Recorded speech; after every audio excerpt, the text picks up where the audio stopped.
مرحبا حبيبيز السلام عليكم ورحمة الله وبركاته. Wa alaikum assalam wa rahmatullahi wa barakatuh. What's going on, Habibis? This is our very first episode of Habibi Power Hour that's going premium. So check us out. If you like this episode, subscribe to us on Patreon at patreon.com/Habibi Bros. Earn the link in the description below. Fuzzy's mom. My counsel said before, this has been my worst experience in Washington, and for that I guess we're sorry, but man, you should have been here on January 6th. TJ Ducklow, who is the deputy who you're asking about, has apologized to the reporter quite shortly after the comments were made. Get a Lincoln Project-style wake-up call tomorrow, and I want you to stay tuned for the ad called Blood. It'll be released tomorrow morning, and it is not pretty.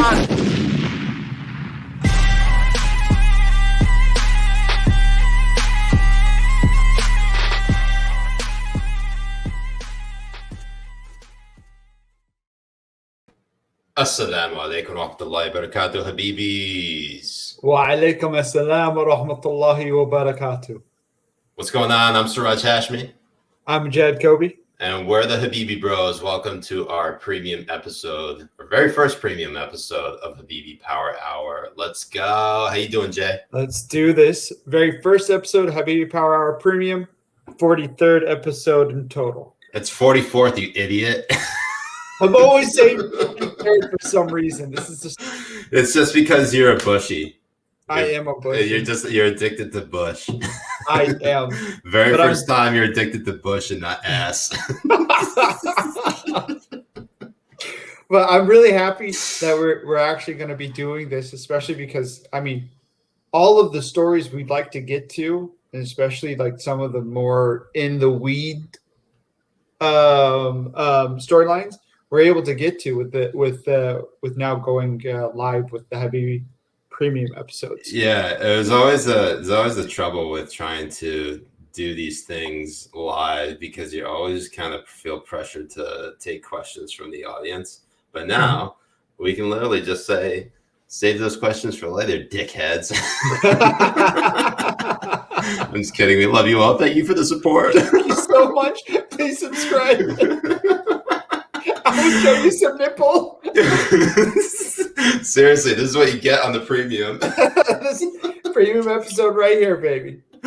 Okay, so that's actually probably going to go in the preview, so everyone's going to see that anyways.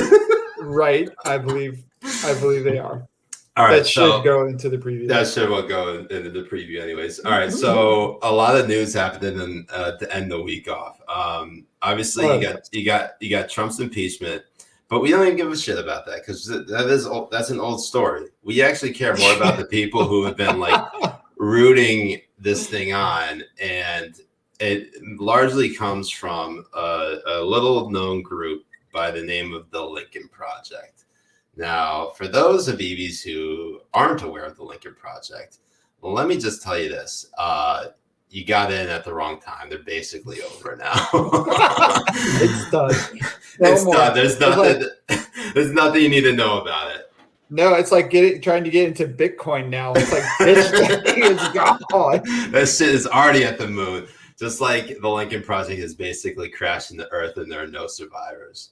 Or at least there are a couple that are like clinging on to dear life. And basically, here's the long and short of it. Well, on Thursday night, and we're recording on Friday, but on Thursday night, leaders of the Lincoln Project, the anti-Trump media venture, came under fire from 6 former workers demanding to be released from their non-disclosure agreements, their NDAs, in order to talk about John Weaver, a co-founder who harassed young men online. The leaders were also criticized by journalists and others after the group, without authorization, without permission at all, posted screenshots of another co-founder's private Twitter messages with a reporter. That reporter ended up being Amanda Becker from the 19th, which is a fairly new publication. And then they came out with an article that was fairly negative of the Lincoln Project. It's titled "Inside the Lincoln Project's Toxic Workplace." And basically the subheader reads, interviews with nearly 24 people with knowledge of the group's workings reveal a culture of infighting, sexist language, and disparate treatment. So, man, Jay, I don't know about you, but you hate to see it. Oh, absolutely fucking hate to see it.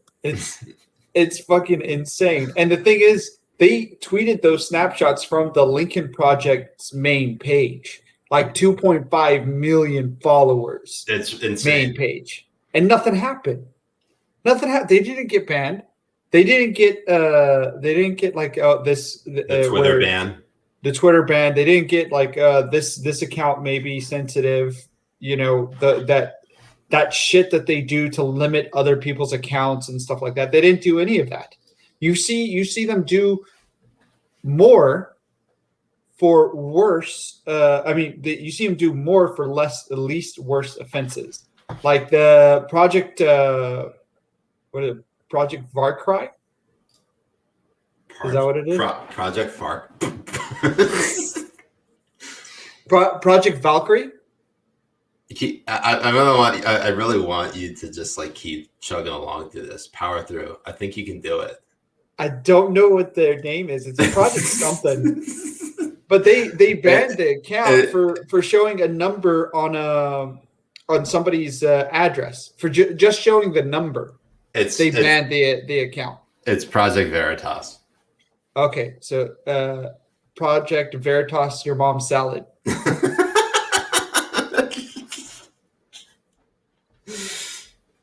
Yes. And they also locked the New York Post out. Right. Yeah, they're in the Hunter Biden laptop story. Hacked materials, but somebody showing other people's DMs is totally okay. It's totally fine. I'm pretty sure they're going to be contacted by the feds. I'm sure there's people who are like, there's some law that had to be broken. I think the law that the Lincoln Project may have broken. The best one was George Conway that did that. Yeah, George Conway basically said, this should be deleted. Illegal. Yeah. This looks borderline illegal. Yeah. It's amazing. And you still have all of these resistant lib Twitter wine mom fucking fucktards and like the Joy Reid show or whatever. The Readout. The Readout. Just because they're so anti-Republican and stuff like that, it doesn't matter who the fuck they are. They could literally be raping little boys like John Weaver's doing, and they will still get a pass from people like Joy Reid and shit, getting on their shows, like promoting them, doing all of that kind of stuff. Because as long as they are fighting against the right person or saying the right things, none of that stuff matters. They don't care. No, they don't.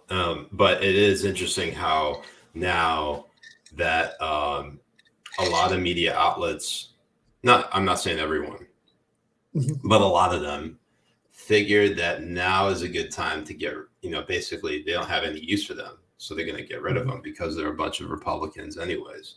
Yep. And they basically just use them to defeat Trump. And now that Trump's out the way, they're expendable. Which, look, I don't like how that works. And I'm sure nobody else likes how that works. That's very, how you say, self-serving. But it's very self-serving. Yeah. And the fact that everybody knew about John Weaver and who John Weaver was. Yeah. For the longest time and said nothing. Yeah. Apparently, and Steve Schmidt, who resigned on late Friday, one of the co-founders, he released one of the longest statements about his resignation. God. Jay, you actually read through it, right? I read the first paragraph and rolled my eyes so far back that I thought I got stuck. I'm not even sure. In Fuzzy's mom's ass. I'm not even fucking joking. I thought I was blind for a couple of seconds because I couldn't get myself back into center, and I didn't read the whole thing. Yeah, well, I just knew it was fucking bullshit. Yeah, I'm coming out as a gay man. Like that's their excuse for everything now. Lincoln Project. I'm coming out as a gay man. Coming out as a gay man. Well, anyways, Schmidt himself issued a lengthy statement that began with him recalling his days as a 13-year-old and how he was allegedly molested by a camp medic at Rock Hill Boy Scout camp, which he said left him traumatized and later revealed that he had struggled with depression. And he then went into his ties with Weaver. We had met in 2006, but stressed that his professional relationship did not begin until 2019 when the Lincoln Project was founded. Schmidt doubled down on his assertion he did not learn about Weaver's misconduct until last month. Although he says January, he doesn't say which January, so it could be January 2020, or it could be January 1986 when he knew right from the fucking beginning. Yeah. So there's a lot that needs to be answered, but I think, look, couldn't have happened to a nicer organization. I think the last remaining person that we need to see knocked down the peg or two is Rick Wilson, because that guy has basically scraped by. He's skated by for so long. And also, we wouldn't mind if George Conway basically got knocked down the peg or two. But right. And for somebody who looks dirtier than Fuzzy's mom's anal dildo, it's amazing. It's absolutely amazing that he got away with a lot of things. You look at the circles. You look at the circles that these people are with, like the Molly John Fasts and the other like reporters. Like Molly is a deputy director of the Daily Beast, right? She's like an editor at large there. Or what did I say? Deputy director? Is that even a thing? Is that even a thing? I don't even think it is. I think you just made that shit up. I'm just going with the fly. But you get my point. Like there are people that are around these fucks who knew exactly what they were and decided to be quiet about it. Yeah. And these are the people who are the loudest about the truth has to be heard. We have to hear their truths. All of this shit. I mean, they came just by listening to fucking Ford's account of a party that never happened in some place, but they can't bring it to themselves to come and get after these guys. Yeah. Okay, we can take that off because that was just a rant over random shit. Oh, it's all good, man. Don't even worry about it. But let's get into our next story. What did you think about his statement? Did you read it all or not really? I read bits and pieces of it. I saw that he actually referenced Curtis Huck in his about like battling depression, and he reached out to him or something like that. Who's that? He's a reporter over at Newsbusters. He actually watches the show. Does he really? Yeah. So anyways, so thanks so much for joining us, Habibis, for our very first premium episode of Habibi Power Hour. If you liked what you saw, make sure you subscribe to our Patreon, but also check us out on habibibros.us. That's our website. And make sure you follow us on Twitter. I'm at Siraj Hashmi. Jay's at btaylor74 until that account gets shut down. Which is going to be soon. After calling Rick Wilson a dickhead, they locked him out. Inshallah, you'll be fine though, Habibi. I'm sure you'll be okay. This is the longest account you've had so far, right? So far out of the other 12, for sure. So Habibis, thanks so much for joining us. We'll see you on Habibi Power Hour on Wednesday at 10 p.m. East, 7 p.m. Pacific. And for the Habibi Bros, I'm Siraj Hashmi. I'm Mujahed Kobbe. We'll see you next time, Habibis. Peace. Ma salama. Allahu Akbar.